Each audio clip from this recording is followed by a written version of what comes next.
Dalam hiruk-pikuk kasus kehamilan Erika Carlina yang menjadi sorotan publik, muncul pula berbagai pendapat dari netizen yang berbakti. Salah satunya datang dari netizen yang budiman dengan akun @rahmi_akilia yang menyampaikan sudut pandangnya dengan cukup tenang namun kritis.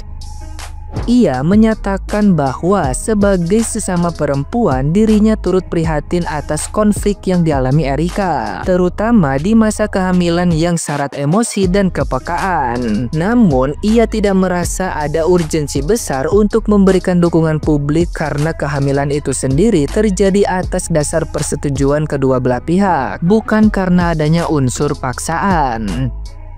Ia bahkan menyindir secara halus jika seseorang sadar akan konsekuensi dari hubungan intim, maka hasilnya bukanlah kejutan. Dalam pandangannya, tanggung jawab memang wajib dijalani, tapi bukan berarti publik harus ikut larut membela. Menurutnya, akar persoalan bukan terletak pada kehamilan, melainkan pada dinamika hubungan yang kandas di tengah jalan. Ia menilai bahwa konflik muncul karena proses perpisahan yang tidak menyenangkan dan adanya perlakuan tidak pantas dari sang pria, yang kemudian dibalas dengan sindiran dan ancaman. Hal itulah yang menurutnya memicu drama panjang ini. Namun, ia tetap melihat semua ini sebagai urusan pribadi yang tidak perlu diadvokasi secara berlebihan. Ia menutup opininya dengan tegas. Tidak semua konflik selebriti harus mendapat panggung empati jika tidak memiliki urgensi sosial yang nyata. Menurutnya, dalam kasus Erika, publik seharusnya lebih rasional dan tidak ikut larut hanya karena dorongan simpati tanpa dasar yang kuat. Tanpa mengurangi rasa hormat atau takut banget lagi dihujat fansnya. Sebagai seorang perempuan, aku turut prihatin dengan konflik yang sedang dialami, apalagi waktu hamil gitu. Karena kan ibu hamil nih cenderung lebih emosional, lebih sensitif. Tapi aku tidak merasa ada yang perlu disupport, karena kan kejadian hamilnya with consent, bukan kamu bobo buat dedek bayi, ya masa yang keluar meja belajar, kan kamu udah tahu dari awal yang keluarnya juga pasti dedek bayi. Menurut aku pribadi juga gak yang gimana banget, soalnya mereka berbuat, mereka bagus mau bertanggung jawab, ya harus memang bertanggung jawab. And then tapi di tengah perjalanan hubungan ternyata gak cocok, berpisah. Then why? Mungkin masalah ini kali ya, karena mereka berpisah. Ya namanya orang yang berpacaran terus berpisah kan pasti ada gak enaknya. Nah kebetulan si cowoknya kurang ajar, diparodiin, diancam-ancam, itu kali yang jadi masalah. Kalau kehamilannya sih aku gak ketemu masalah yang punya urgensi besar sih. Jadi gak perlu ada yang harus disuarakan, gak perlu ada yang disupport. Ini just my opinion. No offense. Nah, gimana nih menurut netizen yang terhormat? Silakan berkomentar ya. Gak usah mati-matian ngebela diri biar dikatain korban ya. Kalau gue gak nahan diri buat ngebuka aib-aib lu, dosa-dosa lu ya, kelar lu ya. Jadi tolong ya, sekarang tahu diri. Kita beda kelas sayang. Gue di sini, lu nyungsep di sono ya. Jangan nyamain kelas lu sama gue. Manikain by class ya sayang. Udah deh, Nora sama Nora aja, gila, najis gue, najis. Emangnya DJ Panda udah terverified kalau dia tuh salah ya? Kayak kan belum ada yang statement yang bener-bener fix gitu kalau ya papahnya adalah DJ Panda gitu, belum ada. Udah pada nge-cancel nih. Saran buat DJ Panda ya, mendingan coba kenalan sama Om Samsa kan, terus papi po gitu. Daripada kosong banget mas, daripada kosong banget, Son Horek banyak duitnya. Yang penting ada duit, kita tutup mata. Digoreng lagi katanya. Semangat, nanti bisa loh dikenalin sama Son Horek. Son Horek pun nggak tahu mau nerima kamu apa enggak. Pip.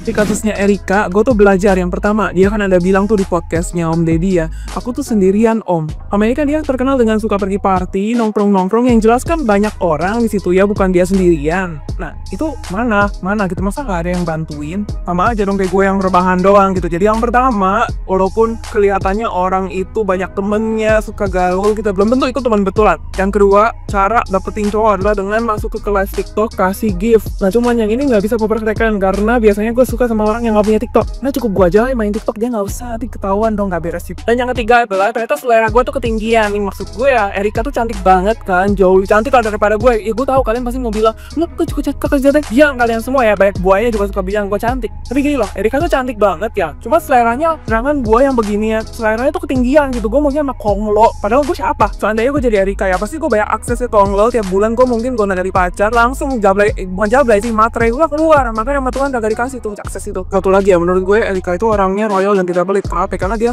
ini bisa masuk kelas tipe kasih gift gitu. Kalau gue buru-buru, gue kalau disuruh kasih gift ke cowok mendingan gue bantu gebetan dah, ngasih mawar aja gue pelit. Jadi intinya adalah selera gue tuh ketinggian, makanya sampai sekarang gue masih sendirian. Tapi ya udahlah, gue gak mau menurunkannya dulu. Kalau dipikir-pikir letak kesalahan Panda itu apa? Tanggung jawab. Mau kok dia tanggung jawab. Cuma si perempuannya aja yang gak mau dilanjutin pernikahannya. Kalau kesalahannya ngancam, bayangin aja dalam posisi hamil masih bisa pacaran lagi. Kalau si Pandanya bilang si perempuan itu aneh, ada benarnya juga. Karena giliran Panda pakai celana pendek, dimarahi. Tapi pacarnya yang sekarang, standby itu selalu celana pendek. Kalau memang merasa terancam, kenapa nggak lapor polisi duluan? Kenapa podcast dulu baru buat laporan? Seharusnya karena si perempuan ini public figure, ya kasih contoh yang baik. Kenapa udah mau lonceng, udah mau 9 bulan, baru podcast, ngumbar sendiri. Tujuannya apa? Dinikahi juga nggak mau. Coba deh masalah ini diselesain, ya diselesain hanya untuk si perempuan sama si laki-laki. Coba kasih waktu peluang untuk orang ini berdua. Jangan ada pihak manapun yang ikut campur, ataupun pacar ataupun pasangan. Karena masalah ini karena mereka berdua, dan kesalahan ini ya mereka berdua. Jangan adalah campur tangan dari pihak manapun ataupun pasangan. Sebaiknya masalah ini diselesaikan berdua antara si perempuan dengan si laki-laki, karena mereka yang berbuat kesalahan. Dan yang si perempuan itu lagi ngandung anaknya si laki-laki. Jadi orang lain gak pantas untuk ikut campur. Kalau kata gue mah ya, ini kalian yang ngerasa sebagai queen of party, pokoknya mengklaim dirinya bahwa gue mah party banget anaknya, atau gue mah anaknya nightlife person banget gitu, ya kan? Lu tuh harus sadar semua resiko yang lu ambil karena lu memilih jalan itu, paham kagak sih ya? Lu tiap malam lu dugem, tiap malam lu party, tiap malam lu datang dari klub ini ke klub itu karena ada DJ bla bla bla bla bla, ya. Terus lu mabok, terus lu pergaulan bebas, lu having sex sama siapa aja gitu, ya kan? Karena ya udah seperti kita tahu dunianya seperti itu, oke? Ya lu sadar, harusnya lu jaga-jaga diri sendiri gitu ya. Atau kalau lu ketemu orang brengsek di dalam situ, ya udah lo selesaikan aja gitu, maksud gua. Nih ngapain jadi gonjang ganjing, jadi ngerasa paling keren banget di nightlife person gitu, sebagai nightlife person, paham kagak sih? Heran ah. Sama juga nih kayak misalnya mafia narkoboy, mafia judol, apa gitu. Itu kan udah biasa tuh kalau misalnya dari mereka tuh suka serang menyerang satu sama lain, atau tiba-tiba membunuh atau apa gitu. Kan di dalam mafia kan bikin kita kaget juga ya. Memang dunia seperti itu gitu loh. Ya kan? Kita kagak ngerti, tiba-tiba disuruh ngeliat juga nih di dunia pergaulan malam ini juga tiba-tiba rame sekian hari gitu kan. Ya udah, bisa nggak sih selesaiin gitu. Ini yang satu begini, yang satu juga begitu, ngancem-ngancem, ya udah bodo amat. Jadi maksud gue tuh udah gitu. Ini kan banyak banget nih yang orang-orang siang, paham kagak sih? Ya jadi ini orang-orang siang tuh pada kaget, ada apa sih nih di dunia malam, gonjang-ganjing dunia malam. Udah tahu resikonya, udah. Tiba-tiba FYP gue tuh rame banget nih, meresahkan gue, membuat gue ingin nyinyir ya. Siapa lagi kalau bukan Erika Panda, rasa coklat dan strawberry. Gue yakin lo semua udah pada tahu sih nih kasus antara Erika sama DJ Panda. Karena kalau lo kagak tahu sih, kata gue mah lo kurang. Jadi gue singkat aja ya. Jadi ceritanya nih, Mbak Er ini datang ke podcast Om Deddy. Tiba-tiba yang menggemparkan, tiba-tiba doi bilang dia hamidun wa. Mending 3 bulan, kagak 9 bulan.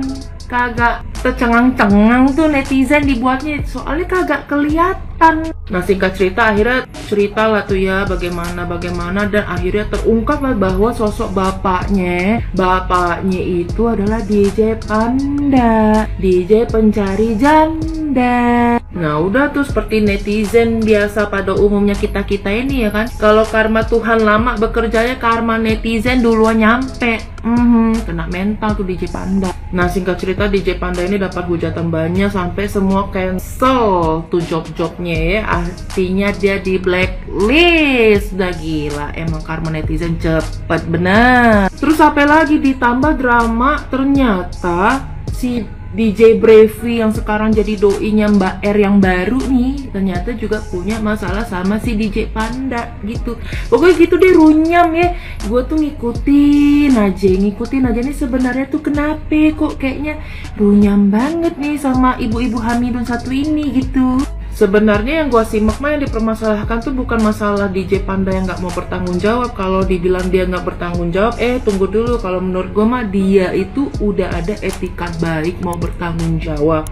Cuman kan memang pada saat memproses itu semua ternyata dari sisi Mbak R sendiri yang memutuskan hubungan ini tidak bisa lanjut. Nah terus apa masalahnya gitu kalau dia mau tanggung jawab? Masalahnya DJ Panda ini diduga melakukan atau melontarkan kata-kata yang berbau pengancaman untuk si Erika gitu yang dipermasalahin. Katanya sih udah masuk ke proses hukum nih, udah dilanjutin tuh ke pihak polisi. Pokoknya sih gitu dah, seru-seru juga sih gue nyimak nih kasus ya. Ya untuk tanggapan gue next part ya, karena gue punya POV. Oke, lu update deh menurut lu gimana nih kasus, boleh komen di kolom komentar di bawah biar kita nyinyir bareng. Oke, bye bye.